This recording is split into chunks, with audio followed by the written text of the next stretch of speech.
Yeah, as I just mentioned, Professor Tajuddin is not a strange figure. Everybody know him, and he has been very well known amongst Malaysian, and also especially for Sabahan, especially among those who have a strong interest on the topic about the future of Malaysia, racial harmony, religious diversities, and education. And Professor Tajuddin has been written a lot of articles and books on these topics. And on behalf of all Malaysian and Sabahan, we'd like to thank him for his contribution. I knew, based on my conversation with Professor Tajuddin, he has faced a lot of pressure, especially in Semenanjung, because of his outspoken way of delivering key messages, which are very important to all of us. And we said, like, if you're not getting the support you deserve in Semenanjung, come to Sabah. We will become your backup and make sure that continue to do the good works, right? So, and please allow me to spend a few minutes to give an official introduction of Professor Tajuddin. And Professor actually is a profile writer and speakers in architecture. Actually, he's a professor in architectures and also very well known in politics, social issue, religious matters, and education. And Professor was educated in the USA at the University of Wisconsin, and where he obtained his master and Bachelor of Science in Architecture. And after that, he was awarded the Doctor of Philosophy from the University of Edinburgh, Scotland. And Pro has authored and published 52 books to date, not including this one. So this one is 53 already. 60 on architecture concerning Islam, the mosque, housing, community buildings, and planning of administrative center. And he has won 4 National Books Awards. And he was a columnist for several news medias, such as the Borneo Post, Free Malaysia Today, Sinar Harian, Utusan Malaysia. And currently he's a columnist in The Star and Singju Daily. And his latest books about the Rethinking Malaysia by Gerak Budaya, and Not the Islam I Know by G Publication. Recently, Professor has received a Civil Society Award by the Kuala Lumpur and Selangor Chinese Assembly Hall, mainly for his critical writings in the media. And Professor also a council member of the Majlis Perundingan Keharmonian Rakyat appointed by the PH government. In 2021, Professor Tajuddin received a National Unity Award from the Association of Private University. So just a bit of background, how do I get to know Professor? Sometimes you wonder like why Professor is here. Actually, the story that backs to about 3 years ago. And when a group of friends of mine decided that we should organize forums, the title of the forum is Unity in Diversity, Path to Prosperity for Malaysia. So we decided to invite 4 speakers, including Dr. Joe Samad at that time, and also Professor Tajuddin.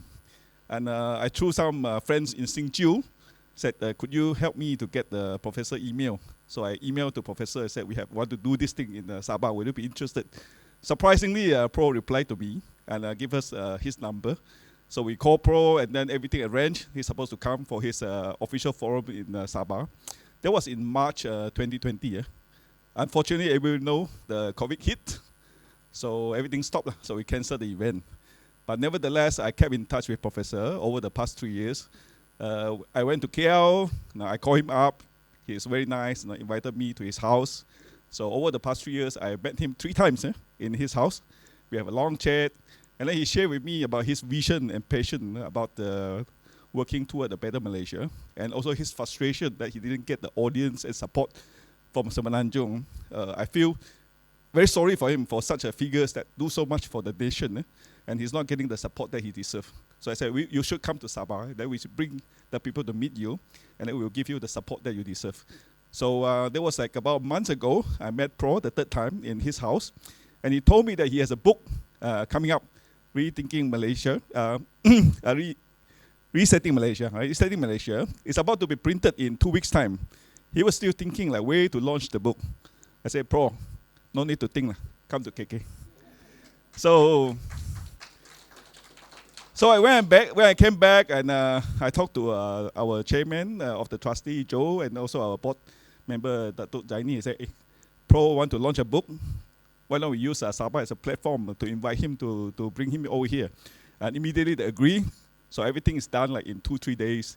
And that's why I sent out the invitation and everything. That's the background of the story, why we are here today. And so Bro has written many articles about the roles of Sabah and Sarawaks. I think he has a strong belief that Sabah and Sarawak has an important role to play and in resetting the future of Malaysia. I think that's why he's here with additional layer of meaning that hopefully we can, through this event, to build some network, and it will lead to more collaboration between professors in our different entities and different partners in this part of the world, that we can do something good for our nation in the future, right?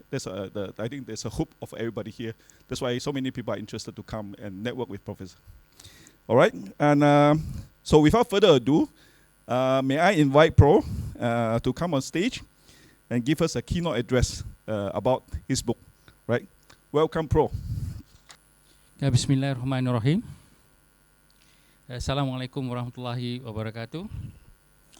Salam sejahtera para hadirin, hadirat, rakan-rakan, saudara-saudara sekalian. Pertama kali saya ingin ucapkan terima kasih kerana sanggup menjadi untuk datang kepada satu majlis seorang yang daripada Semenanjung dan bukannya daripada Sabah. Jadi orang yang daripada kata-kata merantau. So thank you very much for accepting me here into your hearts as well as into your place.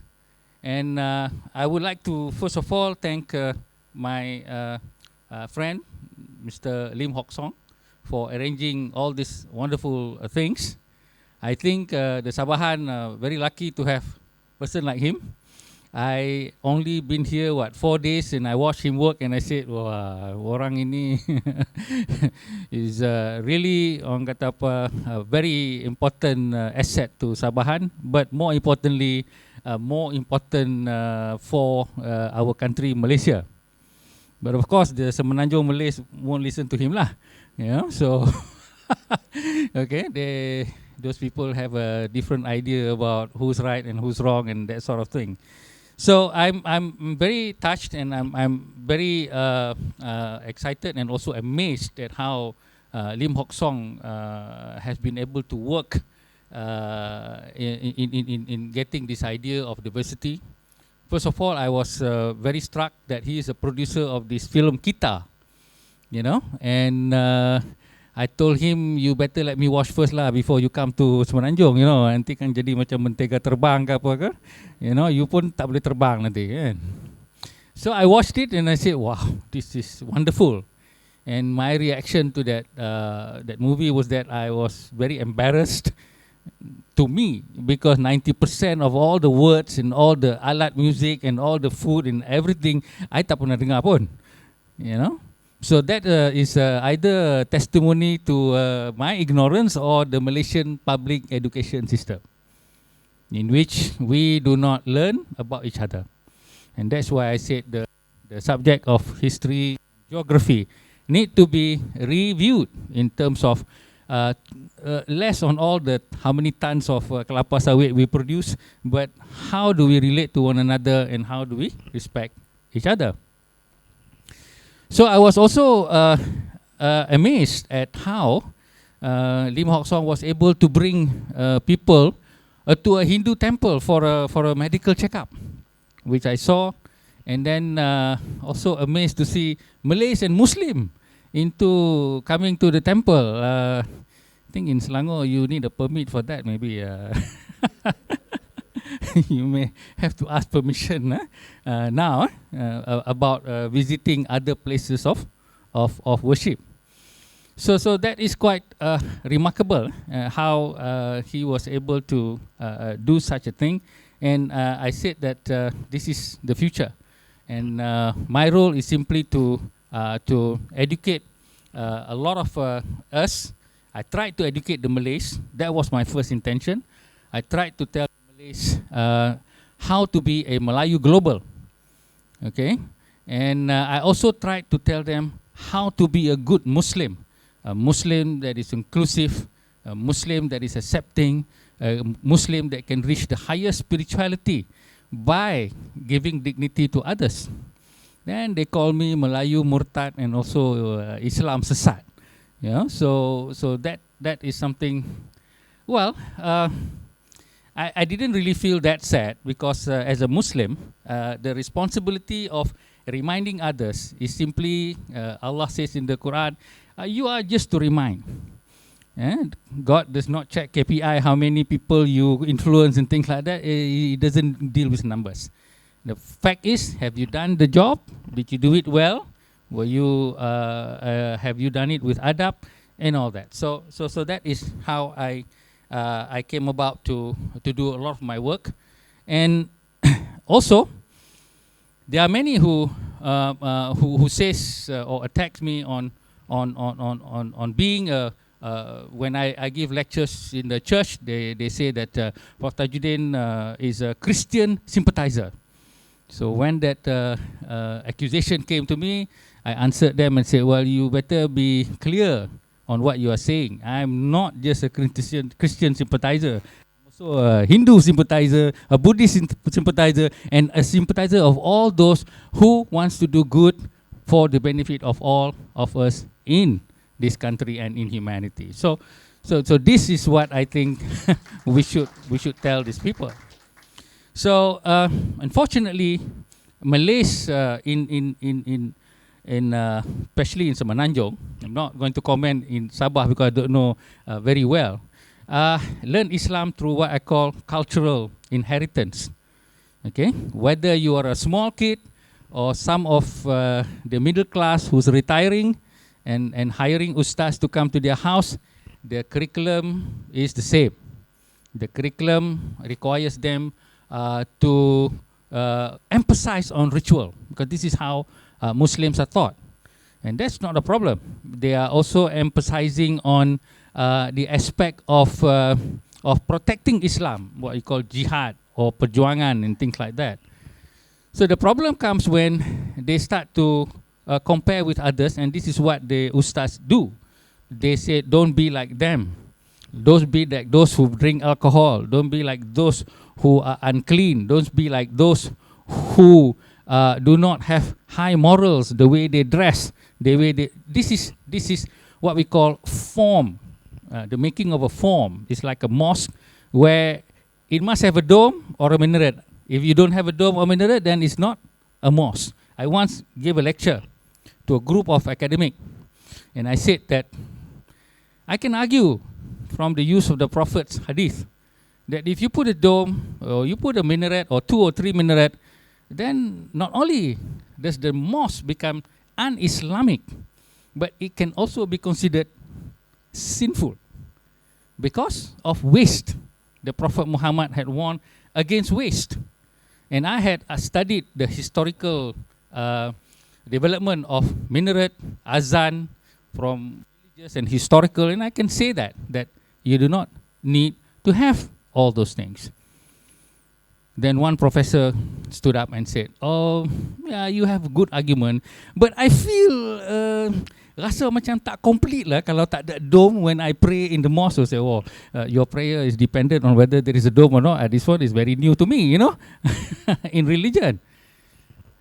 That lecture was at Istak, a place of so-called Islamic scholarship. All right, so we have this kind who is not from the kampung.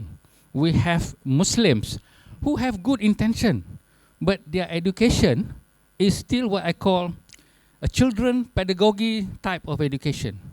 They never grow up into a higher form where when you were a child, the ustaz will say, if you pray this much, you get certain number of pahala. You pray this much, you go to Mecca, you get several 100,000. So they're counting pahala and putting it in their so-called bank account in akhirat. But as you grow mature, you don't really count anymore. You're not supposed to count anymore. There was a statement by one of the great religious scholars, I think Ismail Kamus, I think he's passed away already. He said, we have to look at it like this. Yang sikit dipanjang banyak. Yang banyak dipanjang sikit. So, yang sikit dipandang banyak adalah your sin. You cannot say, oh, this is just talking about non-Muslims, they are, corruptible and all that. It's a small sin. No. You have to look at it, it's a big sin. Nothing is small. Or yang banyak dipandang sikit, meaning our good deeds. Like we have done this, we have been the leader of a political party of Islam for 40 years, 50 years. No, you have to find it's small. So this is some of the things that I try to influence the Muslims to say that please don't judge others. If you read the Quran, or you read the Sunnah of the Prophet, that only God who is the one who decides whether we go to heaven or whether we go to hell. If you go on your bank account of pahala, I don't think that was the whole idea, So this is the aspect which is so difficult to impart to the Muslim, for the simple reason that even the Friday sermon do not discuss these things. And I have researched over 5,000 Friday sermons of the JAKIM or the Jabatan Agama Islam Selangor, and I'm looking at what? First, I'm looking at, are there any sharing of nilai, meaning that the Islam and other non-Muslim, so that we can be closer together? Zero. There is none. Even the khutbah doesn't use the word agama lain. They use the word budaya lain. Why? Because they are afraid to be seen as Islam as equal to others. I said, don't you know that the word equal is a misnomer? Okay? There is no such thing as equal. Okay? So man and woman, husband and wife, are they equal? In one sense, say, yeah, they're equal, but it's complementary. Right? So this is the problem when you use simplistic comparison. Then I look, is there any in the Friday sermon that says, it is a sin for you to do bad things to a Muslim? That one is understood by all Muslims. But did you know that it is also a sin for you to do bad things to a non-Muslim? Apparently, most Muslims think, as long as you're protecting Islam, you can say anything, you can do anything, and that's okay. Even to the point of when someone is being accused of so-called insulting Islam, like those people from Mentega Terbang, there are threats about killing them. There are threats about raping them, which I'm not sure which ustad teach you this thing, that you can rape somebody because that person accused. My friend Nur Farida pun kena ugut macam itu. What is going on? Right? So apparently, and after all these incidents come out, and I have watched every single case, I have not seen statements from the Mufti office telling the Muslim, hey, first of all, these people are only being accused, they have not been investigated yet. Secondly, even if they are wrong in terms of their insulting Islam or whatever, there's no right for you to go and say this thing. I have not seen anything. And ladies and gentlemen, this is to me a tragedy. I call it the sin of silence, meaning when I look at the Friday sermon and statements or non-statements from the muftis, I can gauge where the country is heading. And the country heads because of this silence from the so-called official religious cleric. Look what happened in GE 15. A day before polling, the Perak Department of Religious Affairs was issued by the Sultan to give out a sermon. Do not appoint or vote for candidates who are corrupt. The next day, UMNO was, having real problems of winning many seats. And so this is the effect of the sermon.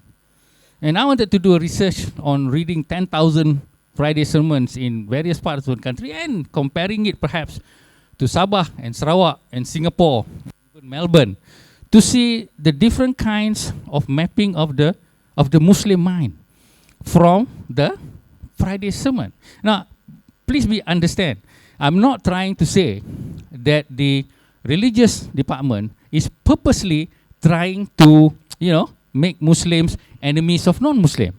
I'm saying is that they have not considered the idea of what I term as nation building, sharing a nation, and the aspect of spirituality of according dignity to others. All they are doing is to simply educate Muslims what they think is important for Muslim to know. And I wrote in one article, I said, Islam is not a Muslim problem. It is a Malaysian, no, it's not a Muslim issue, it is a Malaysian issue. Why? Because Islam will definitely encroach upon the life of others. And so, these religious clerics are not trained to be part of that nation building construct. And then, Pakatan Harapan 1, I wrote an article. Hopefully that Mujahid Rawa would take it up, but he did not. I said we must spend about 100 million ringgit to send 100 ustaz overseas. Send these ustaz to the farthest corners of the earth where they become a minority of minority. And then let them do courses on anthropology, sociology, or whatever. No Islamic studies, but multidisciplinary. The future of Malaysia lies with a cleric who has a wider understanding of the world and have felt the pressure of being a minority. But Mujahid thinks that because he's a menteri and he can change the country from the top. I said the days of the cabinet chair being powerful is over. The most powerful thing now is the handphone, okay, and the WhatsApp, and also the ceramah in the masjid. I've been to a few ceramah. I've watched the YouTube ceramah. What they say and what they don't say affect this country. Whether they say it intentionally or whether they say it unintentionally will affect all of us. So we need a new look at it. And Anwar Ibrahim had introduced his Madani Islam, and that is good. But I don't think the institutional Islam has taken it up. And I don't think the university or public university also has taken it up. And so that's why the gist of the book that I wrote, Resetting Malaysia, centers on a simple idea. The idea is that we are the ones that should change this country ourselves. And not through a revolution of demonstration or whatever. It is filling in what we can do to teach ourselves, to learn, to unlearn, and to relearn. So if you have been a Christian all your life, if you have been a Buddhist all your life, well, let's take a look at another. I mean, there's no mentega terbang among us. I mean, we're doing it in our private space. So if we do not know those words where the movie Kita is, then we should find out. And then our children, we should establish summer camps. You know, we have a lot of rich people among us, and they can donate to have an institute like our Lim Hock Song to say, okay, let's have a summer camp of all these children from various ethnic groups. Let them sleep together, cook together, eat together. And this is the fundamental foundation in which to eradicate this idea of tak boleh masuk rumah orang bukan Islam ni, dia ada anjing lah, dia ada. No. And that's why I challenged, who was it? Ismail Sabri, when he became Prime Minister. What did he say? Keluarga Malaysia. Next day I wrote an article. To solve this idea of Keluarga Malaysia, very simple, Prime Minister, I said. Why don't you spend one night in the house of a non-Muslim, preferably a Chinese, sleep there, have dinner with the family, take pictures and all that, and then have breakfast. And then you will solve all the race punya problem without spending a single ringgit of the taxpayer money. Did he do it? Of course not. Eh? He would not do it. Okay? Because he's using that as a sloganizing. But the important thing is that a lot of my race and my people of my faith believe in this idea that you cannot mix with others. Okay, so whether this is the product of the Islamic reform is a question that I always ask, because I was also part of the Islamic reformist movement. And I never sensed that, but I don't know about others. So how did it become this way? There are some theories that I can suggest, but this is why I said that in the book, Resetting Malaysia, we need to, what we call, take the bull by the horn, in the sense that we change this country ourselves, our way, our fashion, so that we can assure of change. Lastly, I would just say something like, when my wife and I have argument with our daughters, especially daughters, sons, senang sikit, daughters, you know. So I would have to say to, okay lah, you go to our daughter and said, you know, be the peacemaker, and then go and admit. Of course, I don't go and speak to them lah. I send my wife lah, diplomat, you know? So I said, okay, you send them and say, okay lah. I mean, there are some things that we said that maybe not good, you know, that we could admit something that we were wrong. But then my wife would say, well, we were not wrong. Yeah. I mean, we have to give in first. Why? Because we are older, because we have more wisdom. If you wait for the daughter to change, they are young. They will always think the world is at fault, you know. So, but we are the older, we are the wiser. So kita, you know, orang kata apa, suck it up lah sikit, and then we admit, so that we can diffuse the situation and move on to a different level of relationship. So that's why part of the idea of always looking at yourself and reflecting upon yourself is a very important aspect of spirituality. So and if we Christians, Buddhists, Muslims can do that, then we can have a better, what we call, way of relating with ourselves. Because sometimes when we hope for a political party to change things, they are also trapped by institutional, you know, aspect. Let's say the religious institution, let's say the educational institution. So all this may become a burden or trap. And so we need to get out of that trap. So that's why I don't wait for things to change. I try to initiate the change in myself first, and then come out to invite others to look at themselves, as well as to ask for change within that construct. So with that, I would like to say thank you again for receiving me, you know, as a Menanjung Melayu, and I would like to say that as a kind of a minority race here, but when I go back to Semenanjung, I'm still a minority Malay who believes in the acceptance of all faith, a minority Malay who believes in the idea that we can grow together and that we can complement each other and that we accord dignity to all our heritage. We are not one Malaysia. We are one many Malaysia, and that's how we should be. Thank you very much.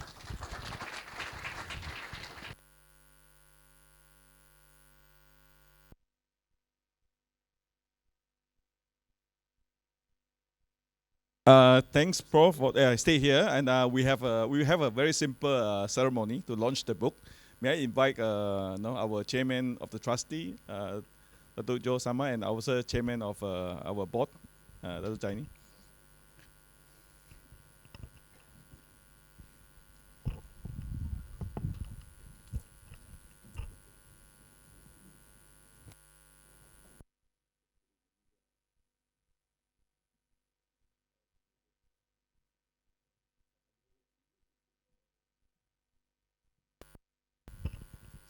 So we invite the three gentlemen to just come together. Yeah, together, go there. Yeah. Just unveil the, okay, 1, 2, 3.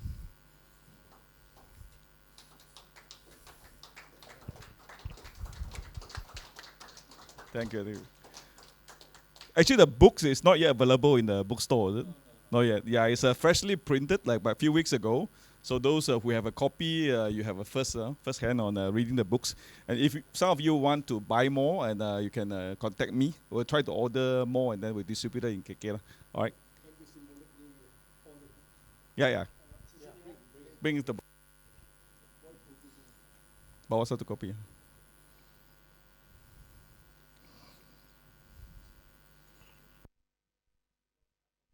Oh, yeah.